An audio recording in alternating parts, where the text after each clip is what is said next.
এটি একটি শান্ত, সবুজ এবং মনোমুগ্ধকর জঙ্গল। দুটি হরিণছানা একসাথে হেঁটে যাচ্ছে। চারপাশে বড় বড় গাছ, ফুলের বাগান এবং প্রজাপতি উড়ে বেড়াচ্ছে।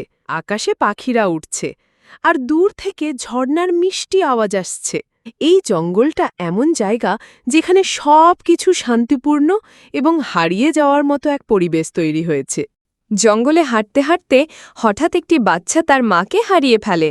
সে চারদিকে তাকিয়ে তার মাকে খুঁজতে খুঁজতে হয়রান হয়ে গেল। তোমরা কি আমার মাকে দেখেছ? আমি সে সকাল থেকে তাকে খুঁজছি। কোথায় যে গেল, নাকি বনের বাঘ মাকে ধরে নিয়ে গেছে? অতপর জঙ্গলের গভীর থেকে একটি শক্তিশালী এবং সুন্দর হরিণ ধীরে ধীরে বেরিয়ে আসে।